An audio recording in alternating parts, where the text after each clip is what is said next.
Amma ba'du.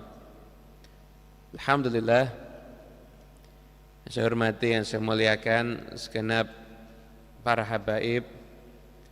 Ada di antara kita Al-Habib Abu Bakar bin Zain Al-Habsyi, Ali bin Yahya, Habib Syekh Al-Hasni, Yusuf Aidi, dan semua para habaib yang lainnya yang hadir. Guru kita semuanya, Al-Ustadz Alwi, dan juga Ustadz Ahmad Levi, dan semuanya para asatidz yang hadir. Mudah-mudahan Allah Ta'ala turunkan berkah untuk kita semuanya. Amin ya Rabbal Alamin. Hadirin yang dimuliakan Allah Ta'ala, bulan Dzulqa'dah itu adalah bulan wafatnya Al-Habib Abdullah bin Alawi Al-Haddad. Maka dalam kesempatan kali ini saya ingin mengajak kita semuanya untuk mengenang Habib Abdullah bin Alawi Al-Haddad, dan kita mengambil pelajaran daripada kehidupan beliau. Habib Abdullah bin Alawi Al-Haddad, beliau terlahir dari kedua orang tua yang saleh dan salihah. Bukti kesolehan orang tuanya itu ketika orang tuanya wafat, dalam mukatabat beliau menuliskan, sungguhnya malam pertama bulan Rajab itu ayahku meninggal, dan ayahku meninggal setelah mengucapkan kalimatul ikhlas la ilaha illallah.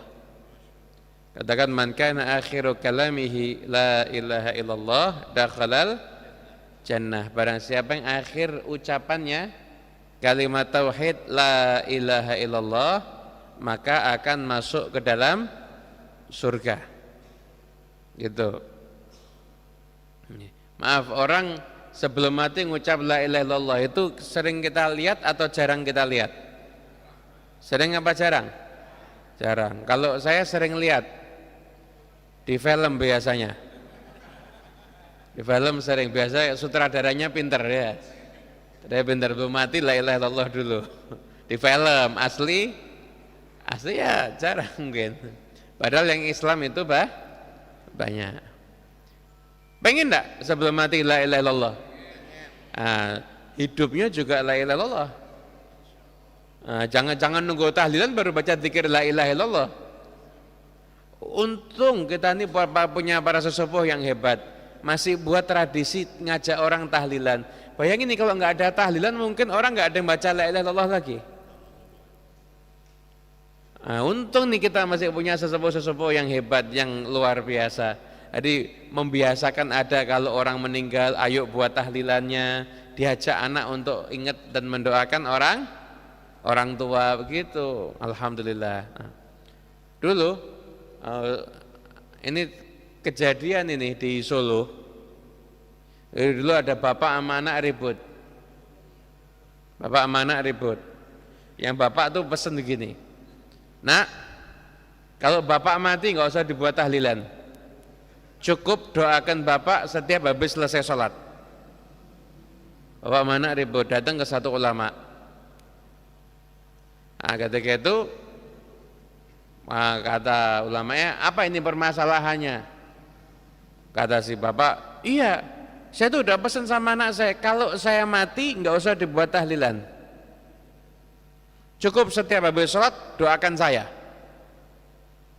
Nah, kemudian kata si bapak ini naik ulama, kata anak saya tetap membuat tahlilan. Saya bilang cukup apa enggak Pak Ustadz? Kata ulamanya, cukup kalau dia ingat, cukup. Cuma itu kan malam tadi kamu, cuma nanti maaf ya, kamu salat isya doakan orang tua kamu enggak? Bapaknya ditanya, tadi lupa. Maghrib ya juga keburu-buru tadi. Asar capek pulang kerja. Zuhur lagi sibuk kerja, subuh sambil ngantuk. Lah nanti anakmu juga begitu. Jadi kalau kamu lupa doain orang tua, anakmu juga begitu. Makanya ulama buat tahlilan biar ingat kembali untuk mendoakan orang tua. Ibunya Abdullah Haddad 5 hari setelah wafatnya ayahnya sakit selama 20 hari. Setelah itu meninggal setelah melaksanakan sholat duha.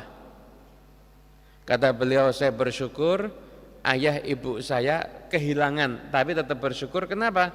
Karena ayah ibu saya bisa meninggal dalam keadaan yang diridhoi Allah di zaman yang penuh dengan fitnah. Itu ayah dan ibunya Habib Abdullah bin Alawi Al-Haddad. Usia 4 tahun Habib Abdullah bin Alawi Al-Haddad, Al-Haddad itu dari kecil ujiannya gede. Misi bayi. Bayi itu kalau bahasa Sulu dibedong, di sini Betawi sama ya? Bedong, bayi bedong itu. Pernah semalaman nangis. Semalaman nangis bayinya. Akhirnya ketika dibuka, ternyata di dalam bedongnya ada kalajengking. Semalaman tuh disengat kalajengking. Ujiannya Abdul Haddad dari bayi, coba bayangkan. Kemudian beliau usia 4 tahun sakit cacar. Sakit cacar. Setelah sakit cacar, kemudian ibunya lagi pergi, pamannya majdub masuk. Ini majdub asli. Karena ada majdub asli, ada majdub palsu. Majdub itu kalau asli tidak kenal sama fulus. Jadi kalau masih bisa membedakan 10.000 sama 100.000 bukan majdub asli, majdub palsu itu.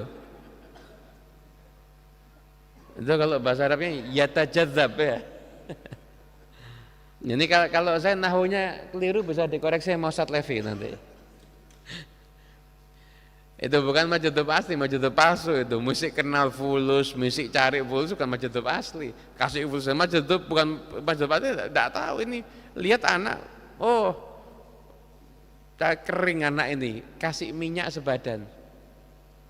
Cacar nggak boleh kasih minyak. Cacar nenek kena mata. Usia 4 tahun secara zahir enggak melihat. Kira-kira ibunya Abdul Haddad waliyah, cuma ya tetap manusia, jiwa keibuan ya ada. Ini gimana anak saya? Akhirnya sering ziarah ke Habib Abdullah bin Bakar Al-Idrus Al-Akbar minta doa, sampai akhirnya dapat isyarat dari seorang ulama, ini bakal jadi orang besar di zamannya. Tenang udah. Tenang. Walaupun Abdul Haddad secara zahir enggak melihat, itu usia kecil beliau belajar Quran, apal hadis, apal. Dulu tuh tradisi hatam Quran itu hatamnya bil ghaib. Sekarang enggak hatam Quran bin nadhar, enggak apa-apa udah. Kita masih ingat dulu tuh ada tradisi kalau hataman Quran dirayakan, benar enggak? Sekarang enggak, yang dirayakan ulang tahun. Padahal itu sebenarnya bukan ulang tahun, hilang tahun. Kan hilang waktunya ya kan? Hilang tahun. Habis itu lagi apa? Happy anniversary. Iya kan? Itu merayakan ini waktu pernikahan. Nanti teman-teman lama tambah lagi. Ini nikahnya, waktu jadiannya nanti dirayakan juga. Akhirnya lama-lama isi hidup perayaan, tapi nggak penting. Ini dulu ada perayaan. Kalau hataman Quran itu biasa dibuat syukuran, teman-teman diundang, bagi-bagi makanan dulu. Sekarang udah nggak tahu. Saya jarang lihat sekarang. Itu tradisi yang positif, tapi udah banyak ditinggalkan. Jadi syukuran hataman Quran, hatam Quran, hatam ini. Di antara keistimewaan Abdul Haddad itu, beliau punya guru dari Bajuber Masya. Itu gurunya Abdul Haddad. Nah, Jubair ini pergi ke India, setelah sekian puluh tahun kembali ke Tarim, Abdul Haddad sudah ngajar jadi muridnya. Kalau katakan ana ad'u man da'ani, aku ini menyeru pada orang yang dulu menyeru kepada gue, ada yang dulu gurunya bisa jadi muridnya. Itu adalah Habib Abdullah bin Al-Haddad. Wiritannya setiap hari sholat sunnah di semua masjid yang ada di kota Tarim. Tarim itu masjidnya banyak, Pak. Masjid ini kecil-kecil lebih banyak. Masjid ini ada historinya, ini ada historinya, ini semua ada historinya. Semua masjid dikelilingin sholat sunnah 2 rakaat. Itu semua masjid yang ada di kota Tarim. Ini wiridnya Habib Abdullah bin Haddad usia kanak-kanak. Jadi usia anak-anaknya healingnya keliling masjid. Anak kita healingnya kemana?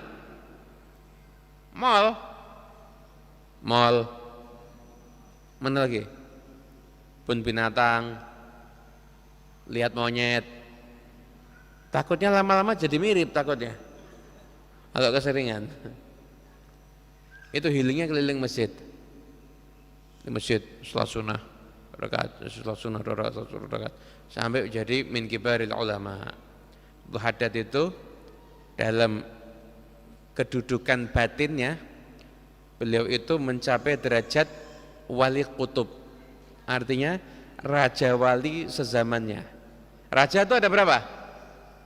Satu kan? Nah, beliau itu raja wali ada di zamannya Abdul Haddad. Dalam ilmu zahir beliau itu menjadi seorang mujaddid. Nah, siapa mujaddid? Mujaddid itu adalah orang yang Allah Ta'ala utus setiap 100 tahun sekali untuk memperbaharui agama Islam. Bukan untuk menambah ajaran, tapi menghidupkan sunnah-sunnah yang sudah dimatikan. Dan menghilangkan semua bid'ah-bid'ah yang dimunculkan. Aliran-aliran gak jelas itu dihilangkan, munculkan sunnah-sunnah yang ditinggalkan, dimunculkan, dan dia itu menggunakan sesuai dengan lisanu ahli qaumi, lisan orang yang ada di zamannya. Itu namanya mujaddid, munculnya setiap 100 tahun sekali. Lalu sekarang siapa? Nah sekarang wallahu alam, yang jelas Kiai Maimun Zubair itu pernah punya kitab Al-Ulama'ul Mujaddidun. Nah, beliau pernah menyebutkan sekarang menurut versi beliau Syed Muhammad bin Alawi Al-Maliki atau Habib Zain bin Smith atau satu lagi dari Syam atau Syekh Ahmad Kuftaro atau siapa saya lupa namanya. Itu mujaddid. Tapi yang jelas setiap orang punya versi yang berbeda, beda mengenai ulama. Tapi jelas di masanya Habib Abdullah Al-Haddad itu mujaddid. Karangan kitabnya banyak. Itu pernah di Hadramut berapa tahun lalu, itu Laudul Qa'dah ini orang kumpul semua mengenang Habib Al-Haddad, tapi dibuat seminar ilmiah. Itu saya lihat video yang ada Habib Ali Masyhur cerita, ada satu negara di Eropa, ada satu orang datang ke Hadramut, dia pengen dakwah tapi pakai caranya Habib Al-Haddad. Akhirnya kitab Habib Al-Haddad diterjemahkan ke bahasa Inggris. Lalu dia dakwah keliling, karena dakwah di Eropa kan nggak sama dengan di sini. Sini kan Anda buat spanduk pinjam masjid jadi pengajian. Sana kan enggak, mau pinjam masjid tidak ada yang datang. Dakwah ke penjara-penjara. Dia bawa naskah kitabnya Habib Abdul Haddad 3.000. Dia dakwahkan 1.500 masuk Islam. Ini kena barokah kalamnya Habib Abdullah Al-Haddad. Masya Allah luar biasa. Maka sampai katakan salah Habib Ali, fajami'u man salaka tariqata ba'dahu mustasbihuna binurihil waqadi. Siapapun yang menempuh tariqah ini setelah Habib Al-Haddad, maka dia pasti mengambil dari terangnya cahayanya Habib Abdullah bin Alawi Al-Haddad. Karangan banyak.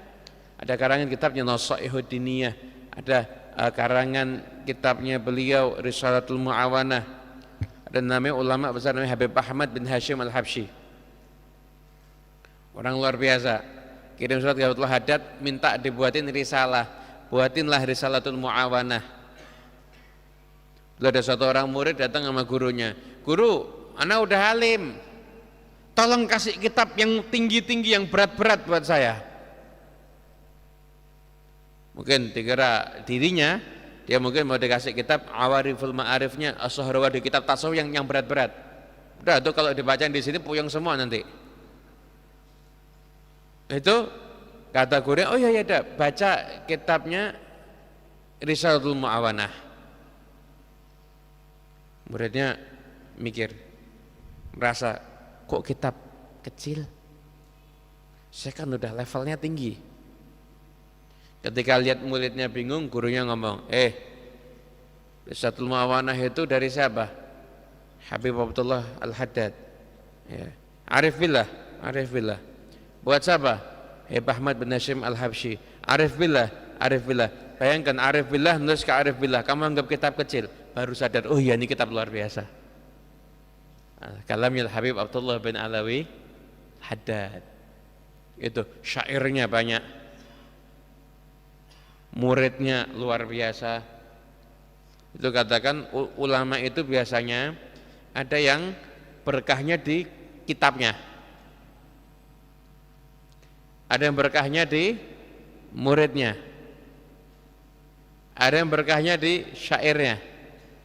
Habib Abdullah Haddad syairnya berkah, muridnya berkah. Muridnya beliau itu tersebar di seluruh penjuru, ribuan muridnya.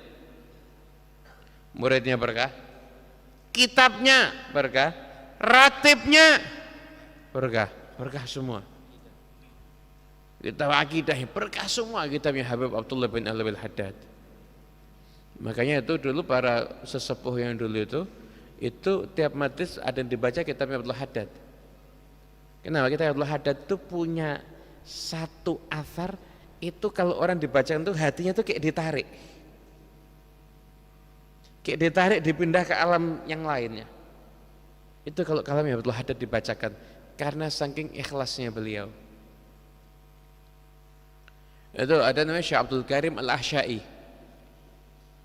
muridnya Abdul Haddad, naik kapal tengah-tengah ombak, tengah-tengah ombak.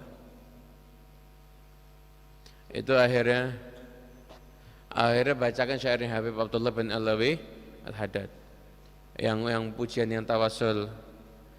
Saya lupa yang kumu, Ustaz ingat, kumu bina washfa'u anna, apa syairnya? Ini ada munsyid apa, kita manfaatin suaranya. Ingat tak? Yang ada wal idrus madharul qudri. Nah, dibacakan syairnya itu. Udah ini banyak dosa mungkin jadi lupa akhirnya. Lupa itu bacaan syairnya itu, bacaan itu syair tawasul. Itu syair tawasul. Syair tawasul. Ya Allah, lupa nah.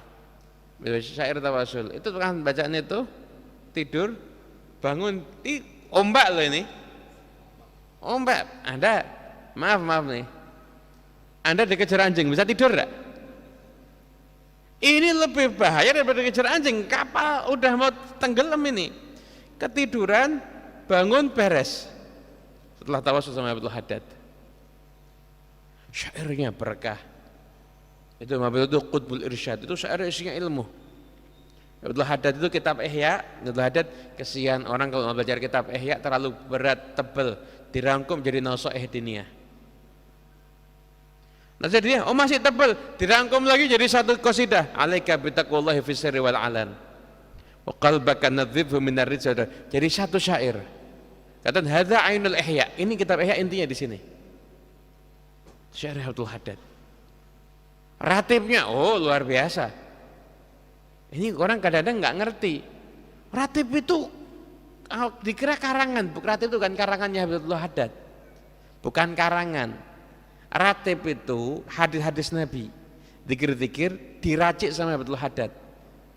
Nih orang kalau malam baca 2 ayat terakhir surat Al-Baqarah dicukupi. Cukupi apa? Dicukupi dari qiyamul, dicukupi dari segala macam urusannya, dijauhkan dari segala macam musibah.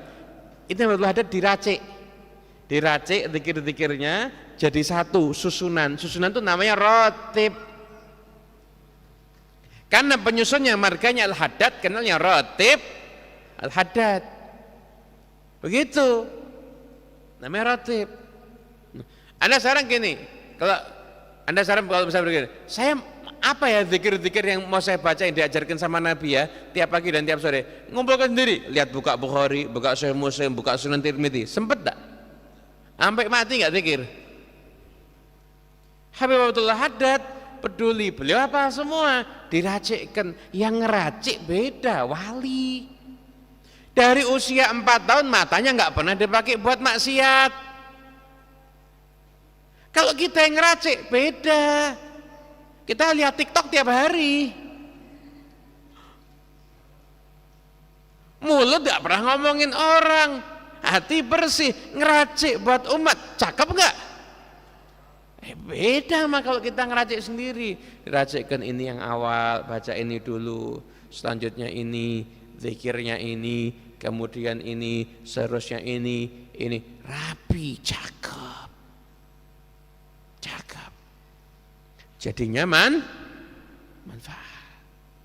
Itu Habib Abdullah bin Alawi Haddad. Itu ratib itu susunan. Tuh dulu ada aliran sesat. Yaitu aliran sesat Syiah Zaidiyah waktu itu. Mau masuk ke satu wilayah. Abdul Haddad nih baca ratib, hilang aliran sesatnya. Kena ratib Abdul Haddad hilang. Itu tuh ada Ratibul Haddad. Nah, inilah Abdullah bin Haddad. Itu kita mau ceritakan semua panjang. Yang jelas Abdullah Haddad itu sabarnya luar biasa. Itu pernah mau Idul Adha. Haddad itu artinya pandai besi, tukang pandai besi. Tapi beliau itu Haddadul Qulub, sang penempa hati. Yang ditempa bukan besi tapi hati. Itu pernah ada satu orang mau Idul Adha bilang sama anaknya, "Nak, ini besok bawa ke Haddad, suruh ngasah." Anak kecil polos dengar Haddad pikir Abdul Haddad. Bawa besok Abdul Haddad lagi ngajar sama murid-muridnya, masuk ke masjid, anak kecil ngasihkan besok. Kata bahasanya suruh ngasah besoknya. Ini ulama besar top. Ini umpama nih saya lagi ngajar tiba-tiba, padahal saya bukan ulama besar nih, cuma baru level santri aja. Tiba-tiba datang orang bilang gini, "Beb, buatin kopi ya, Beb ya." Bingung Anda pasti. Ini anak enggak punya adab ini. Abdul Haddad betul lihat muridnya bingung, Abdul Haddad diam, biarkan. "Oh iya, taruh sini, Nak. Ini besok diambil." Anaknya pulang, "Udah." Abdul Haddad nyuruh orang bawa ke, lalu ini pasti keliru. Bawa ke pasar, suruh orang ngasah. Besok anaknya datang. "Anda mau ambil besok?" "Oh ya udah besok." "Udah." Ambil sama anaknya. Kemudian berapa bayarannya? "Enggak usah, gratis." Pulang ke rumah. Kasihkan apa? "Ini sudah apa?" "Oh ya berapa?" "Gratis." Gratis. Tahunan ngasah dia suruh bayar kok ini gratis. "Kamu kemana?" "Haddad." "Haddad siapa?" "Haddad di Hawi." "Loh, Abdullah Haddad." Kata bapak, "Oh Allah, musibah kamu ini, Nak. Wali disuruh ngasah peso." "Itu lama, Nak." "Ya tapi sama dia suruh naruh, terus besok suruh ngambil." Kata, "Ini sudah saya ambil." Akhirnya bapak yang gandeng anak, ayo saya ajak minta maaf kamu." Datang bapak sama anak ke sana. Abdul Haddad muka berseri-seri. Lihat nih, Abdul Haddad besarkan hati anaknya. Kata Abdul Haddad gimana? "Enggak apa-apa nih ya, berkat anak ini nanti kalau kamu nyembelih hewan kurban saya dapat pahalanya." Bayangin itu dibesarin hatinya. Itu akhlaknya Habib Abdullah bin Alawi Haddad. Orang itu sering nanya, adab sama ilmu duluan mana? Saya bilang dua-dua penting. Ilmu itu gas, adab itu rem. Kalau ngerem cuma punya adab, tidak punya ilmu, enggak jalan, Pak. Enggak jalan. Tapi memang selamat loh, enggak kemana-mana. Tapi ya enggak kemana-mana. Tapi kalau punya ilmu, enggak punya adab, bisa ngegas tapi enggak bisa ngerem, bahaya enggak? Nabrak sana sini, bahayakan orang lain juga bisa. Ilmu sama adab, ilmu itu gasnya, adab itu remnya, jadinya jalannya serasi. Nah kalau orang tergantung di mana, kalau los berarti banyakin gasnya, kalau rame berarti di tengah-tengah masyarakat banyakin remnya. Orang itu bekali dirimu dengan ilmu, tapi ketika kamu di masyarakat tampilkan adabmu. Kenapa? Karena orang menilai adabmu sebelum menilai ilmumu. Kata itu mungkin ini yang bisa kita sampaikan. Mudah-mudahan membawa berkah manfaat untuk kita semuanya. Adzza minna wa minkum. Wassalamualaikum warahmatullahi wabarakatuh.